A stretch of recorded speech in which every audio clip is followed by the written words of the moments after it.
बिस्मिल्लाहिर्रहमानिर्रहीम अस्सलाम वालेकुम। आज हम सेकेंडरी हीमोस्टेसिस को स्टार्ट करने जा रहे हैं। इससे पहले हम प्राइमरी हीमोस्टेसिस और उससे रिलेटेड डिसऑर्डर्स को डिस्कस कर चुके हैं। प्राइमरी हीमोस्टेसिस में क्या होता है कि जो भी एंडोथेलियल लाइनिंग डैमेज होती है, सबसे पहले वहाँ पर एक पन्ना होता है वीक प्लेटलेट प्लग। उसके लिए स्टेप क्या होता है, सबसे पहले जो एंडोथेलियल लाइनिंग डैमेज हुई है उसकी वेजो कंस्ट्रक्शन होती है through neural and hormonal stimulation. फिर इसके बाद वहाँ पर मौजूद जो प्लेटलेट्स हैं वो प्लेटलेट्स वन विलिब्रेंट फैक्टर के साथ अटैच हो जाती हैं यूजिंग GP1B रिसेप्टर। दैन इस अटैचमेंट के नतीजे में जो प्लेटलेट्स हैं उनकी डी ग्रैनुलेशन होती है। उसके नतीजे में कुछ मीडिएटर रिलीज होते हैं जिनमें एक ADP ने क्या काम करना होता है, ये प्लेटलेट्स की सरफेस के ऊपर GP2B और GP3 ये रिसेप्टर जो है इसको एक्सप्रेस करवाती हैं, जिसका क्या काम होता है, इसने प्लेटलेट टू प्लेटलेट एग्रीगेशन के अंदर हेल्प करनी होती है। फिर इसके अलावा थ्रोम्बोक्सिन A2 रिलीज होता है, उसने भी प्लेटलेट टू प्लेटलेट एग्रीगेशन में हेल्प करनी होती है। एट द एंड तीसरे लास्ट स्टेप के अंदर प्लेटलेट्स की प्लेटलेट टू प्लेटलेट एग्रीगेशन हो जाती है यूजिंग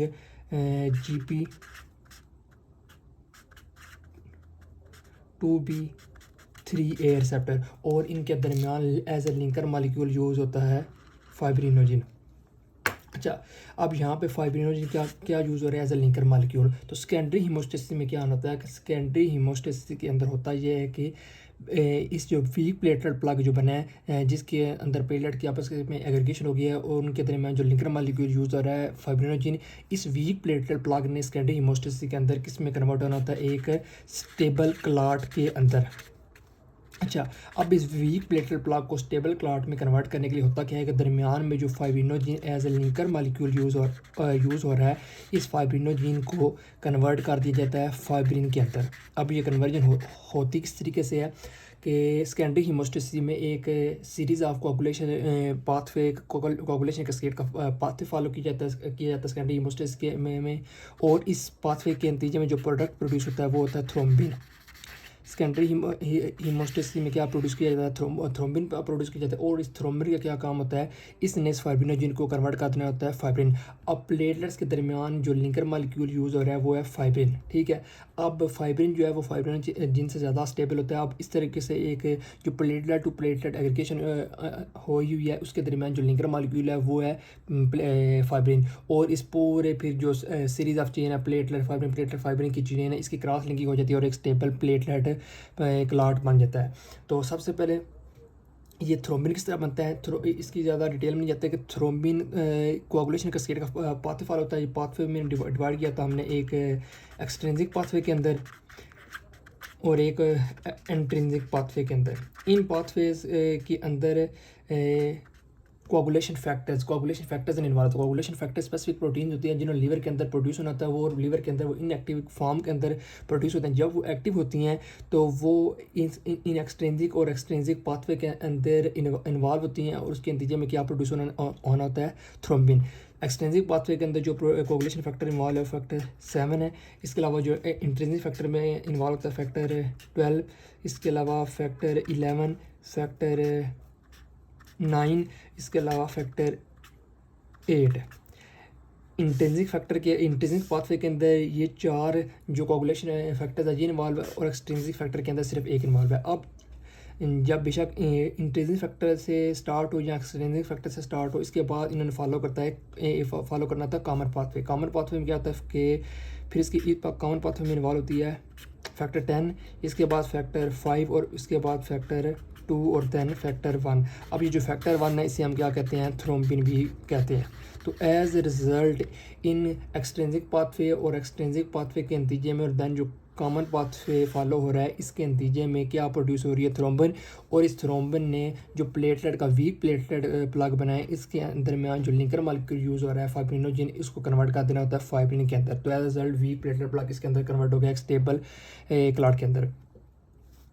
अब इसके बाद नेक्स्ट जो चीज़ हमने देखनी है कि किस तरीके से ये जो एक्सट्रिंसिक फैक्टर और इंट्रिंसिक फैक्टर में जो प्रोटीन्स इन्वॉल्व हैं, जो कोआगुलेशन फैक्टर्स इन्वॉल्व है, ये पहले तो प्रोड्यूस होती है लिवर के अंदर इनएक्टिव फॉर्म में। ये एक्टिव फॉर्म के अंदर किस तरीके से कन्वर्ट हो रही है, एक्टिव फॉर्म में ये इस तरीके से कन्वर्ट होती हैं कि इनको एक्टिव फॉर्म में कन्वर्ट होने के लिए कुछ एक्टिवेशन फैक्टर के साथ इनका एक्सपोजर होना ज़रूरी है। वो एक्टिवेशन फैक्टर क्या है, एक तो है सब एंडोथीलियल कोलेजन, जो एंडोथेलियल लाइनिंग डैमेज हुई है, एंडोथेलियल लाइनिंग डैमेज के होने के नतीजे में जो सब एंडोथेलियल जो कोलेजन वगैरह एक्सपोज हुआ है उसके वहाँ पे मौजूद होती है सब एंडोथेलियल कोलेजन।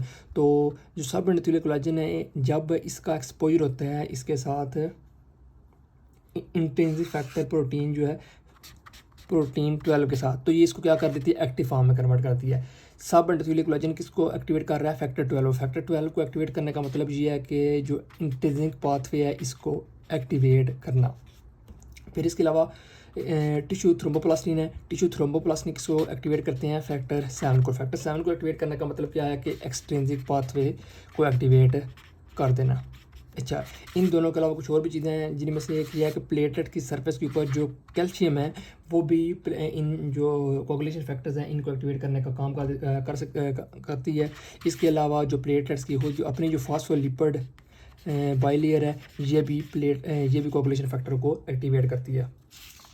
इसके बाद अब जो हम डिस्कस करने जा रहे हैं वो है कि इस सेकेंडरी हीमोस्टेसिस के ये तो नॉर्मल सेकेंडरी हीमोस्टेसिस में हमने देखा कि क्या क्या होता है। अब हमने देखा कि सेकेंडरी हीमोस्टेसिस जो रिलेटेड जो डिसऑर्डर हैं उनके अंदर क्या होता है।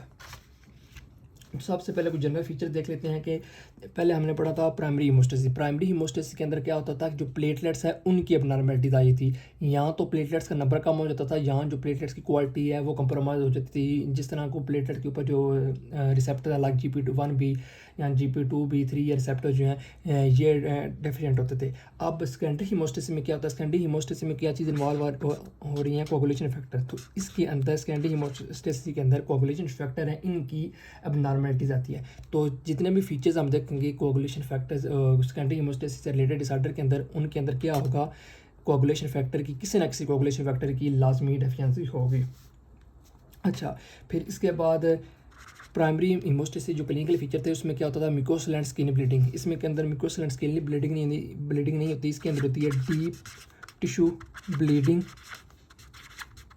अच्छा, एक होगी डीप टिश्यू ब्लीडिंग, इसके अलावा होती है रीब्लीडिंग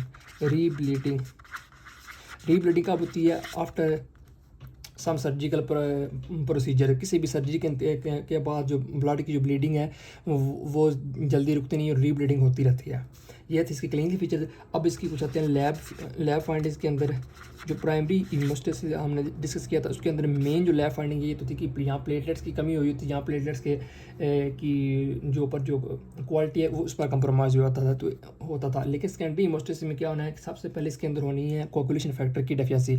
और जो कोगुलेशन फैक्टर्स हैं उन्हें मेजर करने के लिए कुछ ब्लड टेस्ट हैं जिनमें से एक है PTT पार्शियल थ्रोम्बोप्लास्टिन टाइम, दूसरा क्या है PT प्रोथ्रोम्बिंडन। अब ये जो PTT है इसने जो इंट्रिंसिक पाथवे के अंदर जो कोगुलेशन फैक्टर्स इन्वॉल्व हैं प्लस जो कॉमन पाथवे है इसके अंदर जो कोगुलेशन फैक्टर्स इन्वॉल्व हैं उनको मेजर करना होता है। इंट्रिंसिक फैक्टर के अंदर कौन सी प्रोटीन्स इन्वॉल्व हैं या कोगुलेशन फैक्टर इन्वॉल्व है, factor 12, 11, 9 and factor 8। Common pathway के अंदर इन्वॉल्व है फैक्टर 10, फैक्टर 5, फैक्टर 2 और फैक्टर 1। यानी कि इन कोगुलेशन फैक्टर में से किसी के भी अंदर अगर कोई डेफिशिएंसी आई हुई है तो जो PTT है इसका लेवल क्या हो जाएगा, इंक्रीज़ हो जाएगा। फिर इसके अलावा PTT ने क्या मेजर करना था, इसने एक्सट्रिंसिक पाथवे के अंदर जो कोगुलेशन फैक्टर इन्वॉल्व है उनको मेजर करना होता है प्लस कॉमन पाथवे के अंदर। एक्सट्रिंसिक पाथवे के अंदर क्या चीज़ आ जाती है, कोगुलेशन फैक्टर 7 और कॉमन पाथवे के अंदर ये आ रही हैं। तो अगर इनमें से कोई भी कोगुलेशन फैक्टर के अंदर डेफिशिएंसी आई है तो यहाँ तो PTT का लेवल बढ़ जाएगा, यहाँ PT का लेवल जो है वो बढ़ जाएगा। एक लैब पढ़ने के अंदर सबसे पहले हमने क्या चेक करना होता है, PT और PTT का लेवल हमने देखना होता है। फिर इसके अलावा इनके अंदर जो ब्लीडिंग टाइम है, समटाइम ब्लीडिंग टाइम भी इनके अंदर अल्टर हो जाता है, कभी कभी ब्लीडिंग टाइम इनके अंदर इंक्रीज़ हो जाता है। मेनली हमने इसके अंदर देखना यही होता है कि PTT का लेवल और PT का लेवल। अच्छा, तो ये तो हमने जनरल फाइंडिंग देख ली। इसके अलावा बाकायदा स्टार्ट करते हैं कि कुछ सेकेंडरी हीमोस्टेसिस से रिलेटेड डिसऑर्डर को। इसके अंदर जो पहला हम डिस्कस करने जा रहे हैं वो है हीमोफीलिया। हीमोफीलिया में भी हीमोफीलिया ए,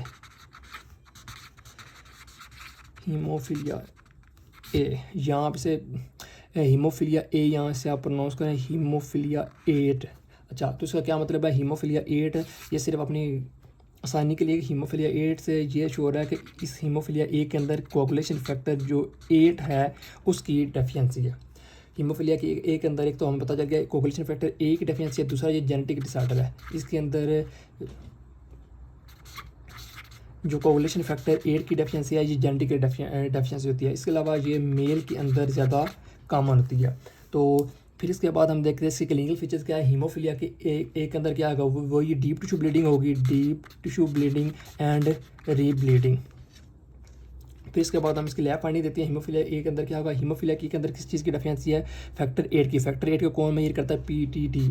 तो इसकी वजह से पीटीटी का लेवल क्या हो जाएगा, वो इंक्रीज़ हो जाएगा और जो पीटी है इसका लेवल है नॉर्मल होगा। फिर इसके बाद जो प्लेटलेट्स है, प्लेटलेट्स का लेवल है नॉर्मल ही रहेगा। प्लेटलेट्स का लेवल नॉर्मल है। ब्लीडिंग टाइम भी क्या होता है इसके अंदर नॉर्मल होता है। इसके अंदर किस चीज़ की डेफिशिएंसी आई हुई है, फैक्टर 8 की डेफिशिएंसी। ये होगा इसकी लैब फाइंडिंग। इसके बाद इसका ट्रीटमेंट क्या है, ट्रीटमेंट के अंदर इसका यही है कि इसके जो ट्रीटमेंट है उसके अंदर इसको फैक्टर 8 जो है उसकी ट्रांसफ्यूजन की जाती है ताकि फैक्टर 8 के बॉडी के अंदर जो फैक्टर 8 का डेफिशिएंसी है वो पूरी हो जाए। फिर इसके बाद दूसरा जो डिसऑर्डर हम देखने जा रहे हैं वो है हीमोफिलिया बी। हीमोफिलिया बी को हम क्रिसमस डिजीज़ भी कह सकते हैं। अच्छा, हीमोफिलिया ए और हीमोफिलिया बी ऑलमोस्ट सिमिलर है। इनके अंदर सिर्फ एक डिफरेंस होता है। वो डिफरेंस ये है कि हीमोफिलिया ए के अंदर फैक्टर 8 की डेफिशिएंसी है, जबकि हीमोफिलिया बी के अंदर फैक्टर 9 की डेफिशिएंसी हुई है। बाकी वही फीचर होंगे।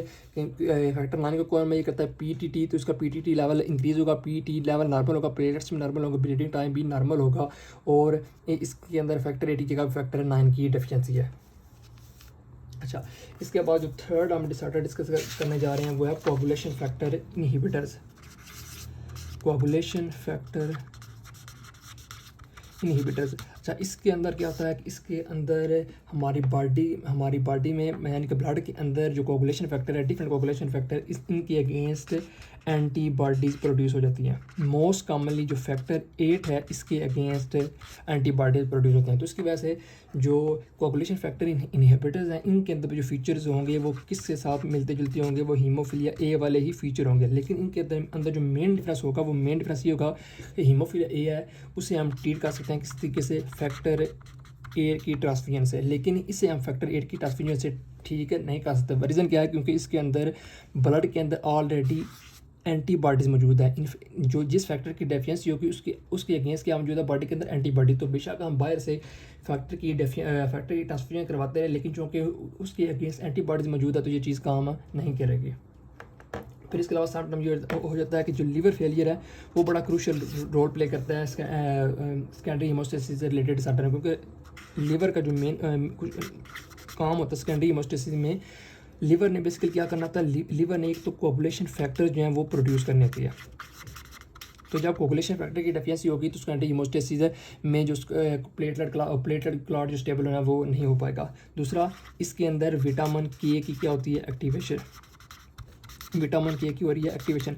अब विटामिन ए की एक्टिवेशन का क्या काम है, विटामिन के जो है वो बहुत से कोगुलेशन फैक्टर की एक्टिवेशन के लिए ज़रूरी होता है। तो जब विटामिन के की एक्टिवेशन नहीं होगी, विटामिन के अपना रोल प्ले नहीं कर सकेगा। तो इस वजह से लिवर फेलियर जो है वो सेकेंडरी हीमोस्टेसिस से रिलेटेड डिसऑर्डर में अपना कंट्रीब्यूशन करता है। फिर इसके अलावा अगर बहुत ज़्यादा ब्लड ट्रांसफ्यूजन की जाए तो उसकी इंतजामी जो सेकेंडरी हीमोस्टेसिस है प्रॉपर नहीं हो पाती। वजह क्या है, जब बहुत ज़्यादा ब्लड ट्रांसफ्यूज किया जाता है तो ब्लड क्या हो जाता है, डाइल्यूट। तो इसका मतलब क्या है, कोगुलेशन फैक्टर भी क्या हो रहे हैं, डाइल्यूट। तो इस तरह ही लगता है जैसे बॉडी के अंदर जो कोगुलेशन फैक्टर है उनकी डेफिशिएंसी हो गई है। फिर इसके बाद दो इंपॉर्टेंट डिसऑर्डर हैं उन्हें भी एंड पे डिस्कस कर लेते हैं। एक है वॉन विलिब्रेंट फैक्टर की डेफिशिएंसी। अच्छा, वॉन विलिब्रेंट फैक्टर की डेफिशिएंसी क्या है, इसके अंदर जेनेटिकली वॉन विलिब्रेंट फैक्टर की क्या होती है, डेफिशिएंसी। और ये one of the most common secondary haemostasis से रिलेटेड डिसऑर्डर है। अच्छा, इसके अंदर जो इंपॉर्टेंट चीज़ जो नोट करने वाली है वो ये है कि इसके अंदर किसकी डेफिशिएंसी है, वॉन विलिब्रेंट फैक्टर की। और वॉन विलिब्रेंट फैक्टर ने क्या काम करना होता था, ये प्लेटलेट्स की जो अब ये एंडोथेलियल लाइनिंग यहाँ पे डैमेज होगी तो सब एंडोथेलियल कोलेजन पे किस चीज़ ने एक्सप्रेस होना था, इसने होता था सब वान विलिबनेट फैक्टर ने। अब वान विलिबनेट फैक्टर के साथ क्या किस चीज़ ने आकर अटैच होना था, प्लेटलेट्स ने। जब वान विलिबनेट फैक्टर की डेफिशिएंसी होगी जो तो प्लेटलेट्स की जो डैमेज एंडोथेलियल लाइनिंग है वहाँ पे जो एडेहाइजन है वो इम्पेयर्ड हो जाएगी। तो एज रिजल्ट इसके अंदर वान विलिबनेट फैक्टर डेफिशिएंसी के अंदर क्या चीज़ किस चीज़ के अंदर फ़र्क आ रहा है, प्राइमरी हीमोस्टेसिस के अंदर। यानी कि इसके वान विलिबनेट फैक्टर बेशक ये बिलोंग कर रही है सेकेंडरी हीमोस्टेसिस से रिलेटेड डिसऑर्डर में, लेकिन इसके अंदर जो फीचर्स आ रहे हैं वो किस वाले आएंगे, प्राइमरी हीमोस्टेसिस से रिलेटेड डिसऑर्डर में, क्योंकि इसके अंदर क्या चीज़ इम्पेयर हो रही है, प्लेटलेट्स की एडेहाइजन। तो इसके अंदर जो फीचर्स होंगे वो जो डीप टिश्यू ब्लीडिंग नहीं होगा, ना रीब्लीडिंग होगा, बल्कि इसके अंदर mucosal and skin bleeding, mucosal and skin bleeding, यही इसके मेन फीचर होंगे। अच्छा, अब इसकी आती है लैब फाइंडिंग के अंदर। लैब फाइंडिंग के अंदर एक चीज़ की डेफिशिएंसी है वान विलिबनेट फैक्टर की। वान विलिबनेट फैक्टर की डेफिशिएंसी के नतीजे में क्या हो जाएगा, पीटीटी का लेवल इंक्रीज़ हो जाएगा। पीटीटी का लेवल क्यों इंक्रीज़ हुआ है, क्योंकि वान विलिबनेट फैक्टर 8 की स्टेबलाइजेशन के लिए ज़रूरी होता है। जब वान विलिबनेट फैक्टर की डेफिशिएंसी होगी तो फैक्टर 8 की जो है स्टेबल नहीं हो पाएगा, उसकी भी डेफिशिएंसी हो जाएगी। एज अ रिजल्ट पीटीटी का लेवल इंक्रीज़ हो जाएगा, जबकि पीटी का लेवल नॉर्मल ही रहेगा। फिर इसके अलावा इसके अंदर ब्लीडिंग टाइम इंक्रीज़ हो रहा है। अब ये बात याद रखनी है कि अभी तक हमने जो जितनी भी डिसऑर्डर हमने डिस्कस किए हैं, प्राइमरी हीमोस्टेसिस से रिलेटेड हो या सेकेंडरी हीमोस्टेसिस से रिलेटेड हो, तो सिर्फ और सिर्फ 2 ऐसे डिसऑर्डर हैं जिनके अंदर ब्लीडिंग टाइम इंक्रीज़ हुआ है। एक हमने पढ़ी थी माइक्रो एंजियोपैथिक हीमोलिटिक एनीमिया, और दूसरी आज हम पढ़ रहे हैं वान विलिबनेट फैक्टर की डेफिशिएंसी। तो ये 2 डिसऑर्डर हैं जिनके अंदर डेफिशिएंसी आ रही है किसकी, ब्लीडिंग टाइम जो है वो जिनके अंदर इंक्रीज़ हो रहा है। अच्छा, फिर इसके अलावा जब वान विलिबनेट फैक्टर की डेफिशिएंसी होगी तो रिस्टोसाइटिन जो टेस्ट है ये भी अब नॉर्मल हो जाएगा। इस टेस्ट के अंदर होता क्या है, इस टेस्ट के अंदर जो रिस्टोसाइटिन है ये क्या करते हैं, ये प्लेटलेट की एडहेजन जो है इसको स्टिमुलेट करते हैं। अब ये प्लेटलेट की एडहेजन स्टिमुलेट कर रहा है, लेकिन बॉडी के अंदर वान विलिबनेट फैक्टर जो कि प्लेटलेट की एडहेजन के लिए ज़रूरी है टू द एंडोथेलियल लाइनिंग, उसी की डेफिशिएंसी है। जब इसकी डेफिशिएंसी हो गई तो प्लेटलेट की एडहेजन नहीं हो पाएगी, तो क्लॉट नहीं बन पाएगा। तो इससे हमें पता चल जाता है कि बॉडी के अंदर वान विलिबनेट फैक्टर की डेफिशिएंसी हुई है।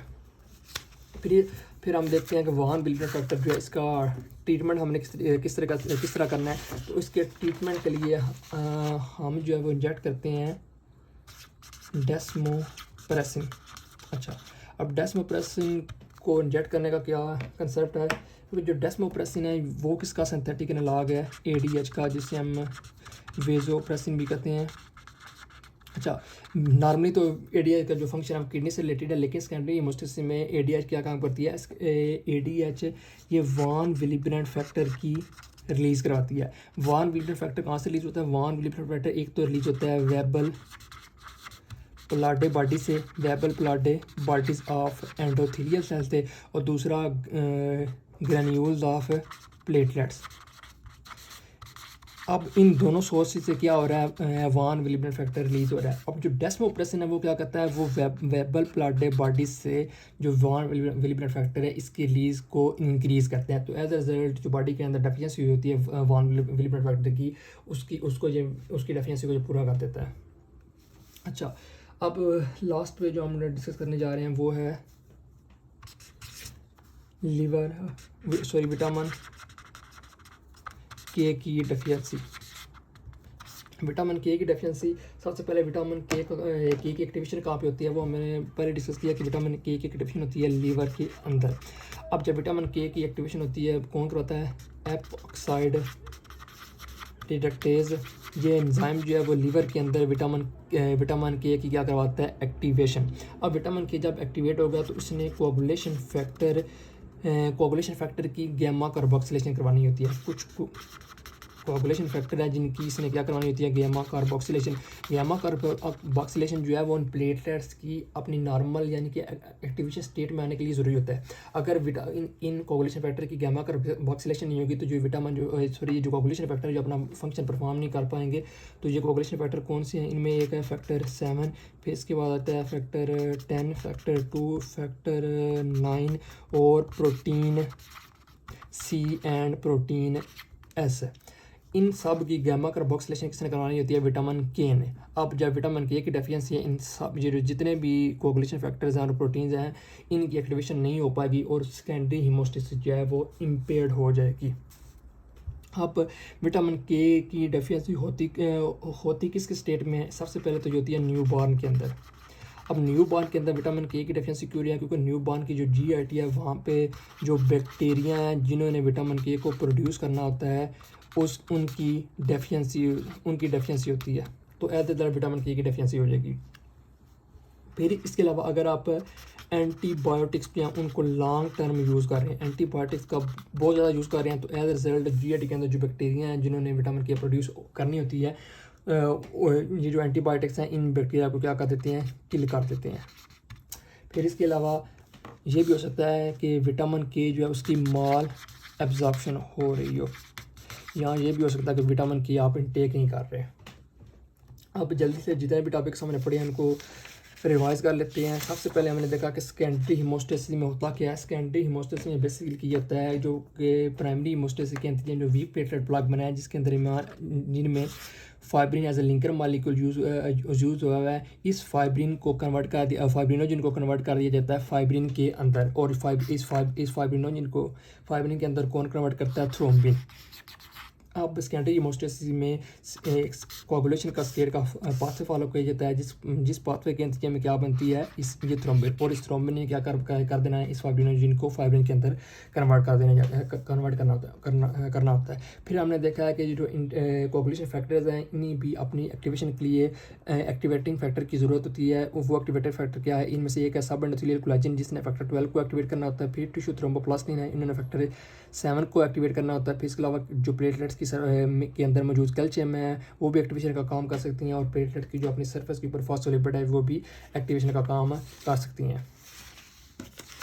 फिर इसके अलावा हमने देखा कि जो सेकेंडरी हीमोस्टेसिस है इनके अंदर जो इनके जो डिसऑर्डर आ जाए तो उनकी मेन फीचर्स क्या होती हैं? इनके अंदर सेकेंडरी हीमोस्टेसिस से रिलेटेड डिसऑर्डर में डीप टिश्यू ब्लीडिंग होती है, रीब्लीडिंग होती है। फिर इसके अलावा लैब फाइंडिंग के अंदर सेकेंडरी हीमोस्टेसिस के अंदर बेसिकली किस चीज़ का लेवल इंक्रीज़ होता है? यहाँ PTT का लेवल इंक्रीज़ हो जाता है, यहाँ PT का लेवल इंक्रीज़ होता है। PTT ने मेजर करना होता है फैक्टर 12, 11, 9, 7, 10, 5, 2 एंड 1, और जो PTT है उसने भी एक तो फैक्टर 7 को इसने मेजर करना होता है। फिर इसके अलावा जो कॉमन पाथवे के अंदर जो फैक्टर्स इन्वॉल्व है, ये वाले जो फैक्टर हैं इन्हें इसने मेजर करना होता है। फिर इसके बाद हमने हीमोफिलिया ए को देखा। हीमोफिलिया के अंदर क्या होता है? फैक्टर 8 की डेफिशिएंसी हुई है। फैक्टर 8 की डेफिशिएंसी जेनेटिकली होती है, ये प्रीडोमिनेंट मेल होता है, और इनके अंदर जो मेन क्लिनिकल फीचर है क्या होगा? रीब्लीडिंग और डीप टिश्यू ब्लीडिंग इसके मेन क्लिनिकल फीचर है। फिर इसके अंदर PTT का लेवल इंक्रीज होता है, PT का लेवल नॉर्मल है, और जो प्लेटलेट है इसका लेवल भी नॉर्मल है। फिर इसके बाद जो ब्लीडिंग टाइम है इसके अंदर ब्लीडिंग टाइम जो है इसके अंदर भी नॉर्मल होता है। फिर इसके जो ट्रीटमेंट क्या है? इसके अंदर ट्रांसफ्यूजन की जाती है फैक्टर 8 की। फिर इसके बाद हमने देखा हीमोफिलिया बी को ऑल्सो हम क्या कहते हैं? Christmas disease. इसमें और हीमोफिलिया ए में सिर्फ एक डिफरेंस है कि इसके अंदर फैक्टर 8, 9 की डेफिशिएंसी और हीमोफिलिया ए के अंदर फैक्टर 8 की डेफिशिएंसी है। तो ये इनका जो मेन डिफरेंस है वही है। फिर इसके बाद हमने देखा coagulation factor inhibitor. Coagulation factor inhibitor में ये होता है कि एंटीबॉडीज प्रोड्यूस होती है अगेंस्ट स्पेसिफिक कोगुलेशन फैक्टर। इनमें भी जो कोगुलेशन फैक्टर 8 है इसके अगेंस्ट मोस्टली एंटीबॉडी प्रोड्यूस होती हैं, और इसमें और हीमोफिलिया ए के अंदर जो डिफरेंस है वो सिर्फ यही है कि हीमोफिलिया ए को हम फैक्टर 8 की ट्रांसफ्यूजन से ट्रीट कर सकते हैं, जबकि इसे हम नहीं ट्रीट कर सकते। फिर इसके बाद लीवर फेलियर होगा तो लीवर फेलियर के नतीजे में जो कोगुलेशन फैक्टर जो लीवर के अंदर प्रोड्यूस होने हैं वो प्रोड्यूस नहीं हो पाएंगे। फिर इसके बाद लीवर के अंदर विटामिन के की एक्टिवेशन होती है वो भी नहीं हो पाएगी। फिर इसके अगर हम बहुत ज़्यादा ब्लड ट्रांसफ्यूजन कर रहे हैं तो एज रिजल्ट क्या होगा? ब्लड की डाइल्यूशन हो जाएगी, एज रिजल्ट जो कोगुलेशन फैक्टर है इसकी भी डाइल्यूशन हो जाएगी, और सेकेंडरी हीमोस्टेसिस नॉर्मल नहीं हो पाएगी। फिर इसके बाद हमने देखा वान विलियमसन फैक्टर की डेफिशिएंसी हो तो क्या होता है? वान विलियमसन फैक्टर की डेफिशिएंसी के नतीजे में प्लेटलेट की एडहेजन इंपेयर हो जाती है, और एज रिजल्ट प्राइमरी हीमोस्टेसिस जो रिलेटेड क्लिनिकल फीचर्स हैं वही होते हैं कि यानी कि म्यूकोसल एंड स्किन ब्लीडिंग होती है। फिर इसके अंदर लैब फाइंडिंग के अंदर हमने देखा कि इसके अंदर भी PTT का लेवल इंक्रीज़ हुआ होता है, जबकि इसके अंदर जो मेन बात नोट करने वाली ये है कि इसके अंदर ब्लीडिंग टाइम इंक्रीज़ होता है। फिर इसके अलावा प्राइमरी हीमोस्टेसिस में हमने डिस्कस किया था माइक्रोएंजियोपैथिक हीमोलिटिक एनीमिया, उसके अंदर भी ब्लीडिंग टाइम इंक्रीज़ हो रहा था। फिर इसके अलावा वान विलियमसन फैक्टर डेफिशिएंसी के अंदर जो एरिस्टोसाइटिन जो टेस्ट है वो एबनॉर्मल होता है। फिर इसके बाद इसका ट्रीटमेंट हमने देखा। ट्रीटमेंट के अंदर वान विलियमसन फैक्टर के ट्रीटमेंट के अंदर हम क्या कर देते हैं कि हम डेस्मोप्रेसन को इंजेक्ट करते हैं। डेस्मोप्रेसन का क्या काम होता है? डेस्मोप्रेसन जो वेबल बॉडी की वेबल प्लाटिक बॉडी से जवान ग्लूल फैक्टर को रिलीज़ कराते हैं। फिर इसके बाद विटामिन के डेफिशिएंसी। विटामिन के की डेफिशिएंसी कब होती है? जब लीवर के अंदर विटामिन के की जो एक्टिवेशन है वो नहीं हो पा रही है। रिजल्ट क्या होगा? Coagulation factor. विटामिन के नॉर्मली क्या करता है? कोगुलेशन फैक्टर की गामा कार्बोक्सिलेशन करवाता है। इन कोगुलेशन फैक्टर की गामा कार्बोक्सिलेशन नहीं हो पाएगी और ये नॉर्मल फंक्शन परफॉर्म नहीं करते। फिर इसके अलावा विटामिन के डेफिशिएंसी कब होती है? न्यू बॉर्न के अंदर मोस्टली होती है due to lack of bacteria in their GIT tract. फिर इसके बाद एंटीबायोटिक्स का प्रोलॉन्ग्ड यूज़ भी क्या करता है? विटामिन के की डेफिशिएंसी करवाता है। और यहाँ पर ये भी होता है कि आपके विटामिन के की जो है वो ऑब्जॉर्प्शन ही जीआईटी से नहीं हो रही, यहाँ पर विटामिन के की आप इनटेक ही नहीं कर रहे थे। तो ये था हमारा आज का प्राइमरी और सेकेंडरी हीमोस्टेसिस से रिलेटेड लेक्चर।